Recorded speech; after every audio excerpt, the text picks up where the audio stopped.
Namaste all.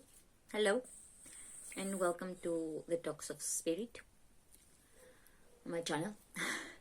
So I had some thoughts in my head and I decided I will put them in the video as usually, and whoever comes across this video maybe will be helpful for him as well, or maybe he'll connect or whatever.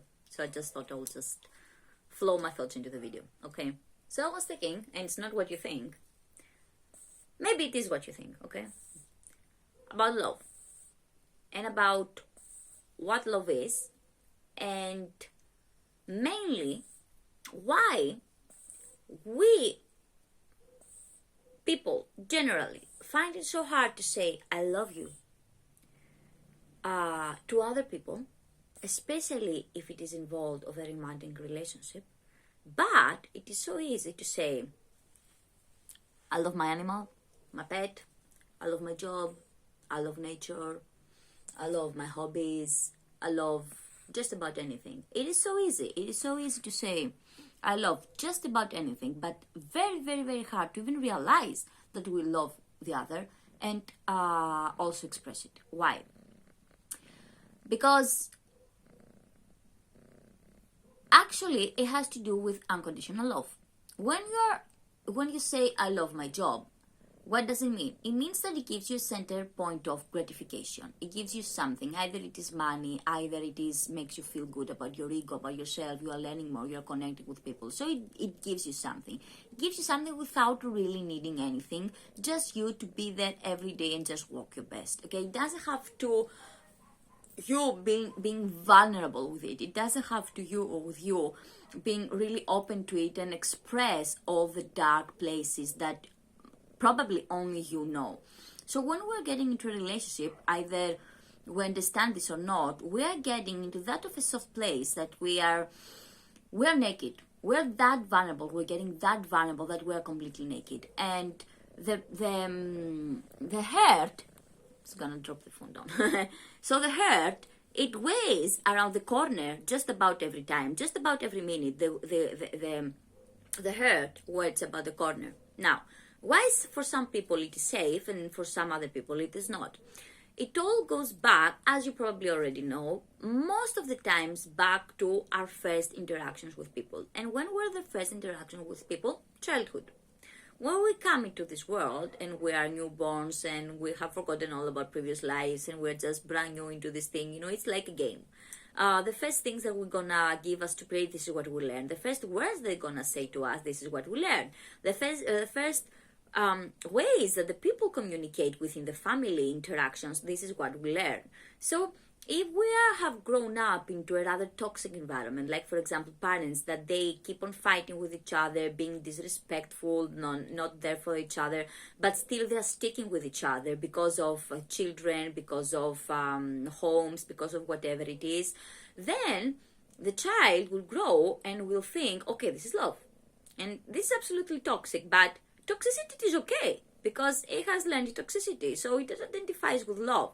Deep inside, it knows that there is something really wrong about it because it has never put that person, that individual, into a safe place. And those people are the people that usually they're having such a hard time telling I love you because they are building that ego. They have built such of a great ego, such of a great walls and a thick skin, we call it hydropetro in Greek, okay, thick skin around them, that they are not allowing themselves to get hurt. But what they're also not allowing is the beauty and the divinity of feeling of unconditional love. Now, this is the first category. We're also having the category of the people that they are more sensitive, more emotional, and instead of growing a very thick skin, they're going completely on the other way. From being an avoidant or an ego or a narcissist or whatever, they are becoming that much sensitive that they're actually always in this pursuit of love and understanding of self to fill in the void because we never got it. Actually, because we were either not understood in our family, we were getting disrespected, we were getting judged, we were not getting the attention and the care that we would need to take. So that creates a really false idea about ourselves, that we are not worthy, that we always need to try our best, and even though we try our best, probably the other people are not going to see. So what this creates, if I'm thinking that, okay, I'm trying my best, but the other cannot see, what happens then? We become overexpressive. Overexpressive to love, overexpressive to giving, overexpressing into the need of it. We just need it because we think that the other does not get it, does not understand it, and eventually what's going to happen, we're going to be treated exactly in the same way. So actually this is also quite unhealthy. This is also quite unhealthy, just like in the first category that I have already mentioned. Now, the first category, it's probably gonna feel like it is a little bit more of a safe place because it doesn't get hurt as much. The second category, I have to say that it's a rather more difficult place because in the life that we're living, it's going to be the one that is hurting more, either from friendships, work, by our own selves, especially from relationships, because we keep on running after an idea that it is falsely imprinting in our own head in the first place. And not only in our own head in the first place, it is also imprinted on our chakras, mainly on our chakras, in our energy. Everything is just dysregulated. Everything just does not work. Okay? So when someone will tell you, you need to love yourself, you need to care about yourself, don't care about others, don't do that, don't do that. That sounds so easy for someone to say. But for someone that has not accepted love, or has accepted love, or seen love around in such of toxic ways and wrong ways, how can he begin on giving it to his own self in a safe way, to express it to him and add words after? It is pretty much impossible. And the answer, it is not also to go on hermit mode. Sometimes, most of the times, it is needed to see what's happening. But we are beings of society. We are bound to live in the society. If we're not living in the society, we're probably in the mountains somewhere, or we are extreme introverts and end up being in just a cocoon, okay, that we're building for our own selves just to feel safe. But that also doesn't allow you to go out and experience life with whatever it has to give. So where does this bring us? I guess that this brings us to acceptance. I guess love is about acceptance.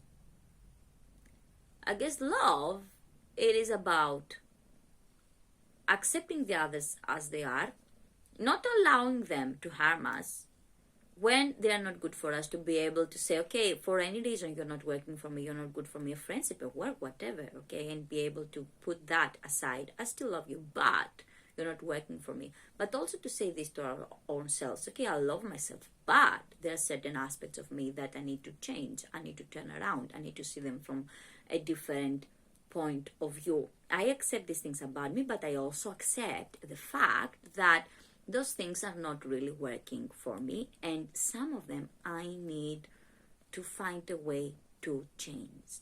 And this is where introspection comes. This is where hermit mode comes, but not just be inside somewhere and just, okay, this is also okay to go through dark nights of the soul and everything and just experience our own grief and everything, but